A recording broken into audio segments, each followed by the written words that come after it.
I think this topic is so popular because at the end of the day, we're all a little bit competitive. I get asked by clients all the time how they match up against their peers. So in this video, we're gonna dive into the average 401k balances. And at the end of the video, if you stick around, we're gonna talk about how many 401k millionaires there currently are. It's important to know the difference between median and average because a lot of times when they talk about 401k balances, these are the two that they use. So a median is just the middle number. If you have 11 sets, that means the sixth set is going to be the median, the middle. The average is going to add up all 11 of those, divide by 11, and then that is going to be your average. So what can happen with the average? Sometimes they can be skewed either by a lot of accounts that have zero in them or a lot of accounts that have really high balances. So just keep that in mind. All right, so obviously this is progressive, right? As people get older, the account balances increase. But let's talk a little bit about each age group. So if you're young, the time value of money is going to be working in your favor tremendously. And I want to throw this little time value of money simple equation for you. So if you put in $1,000 today, you let it grow for 35 years at 10%, that means you're gonna end up with over $28,000. So again, the money that you're putting in today in your 20s, if you're young or if you have kids or grandkids, make sure you hammer this home because putting in money early is so beneficial because it just keeps working for you throughout the entire time that you're working and once you get to retirement. Now, once you get into your 30s and 40s, this is where you're starting to make more money. So your goal should be to increase contributions and hit that max. So in 2023, the max is $22,500. So do your best and just try to make it a goal to hit that number. Now, as we kind of increase, obviously, so do the account balances. No surprise here.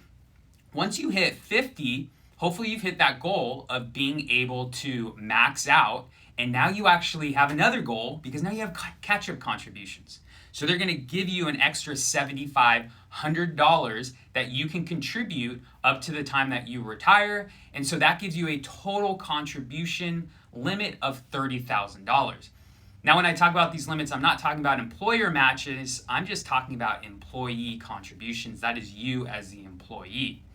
So once we get into our 60s, there's a little bit of a drop off. That makes sense, right? Because at 59 and a half, people are now able to start taking money out of their retirement accounts. So these averages, I'm not sure where you sit. If you've been proactive and really been paying attention to your 401k for a long time, you're probably way above this. If you're just getting started now or you're older and want to compete, then just do your best and contribute as much as your budget is going to allow. Everyone's situation is different, so just do whatever you can, but just try to keep inching it up because you're probably not going to feel it as much as you think.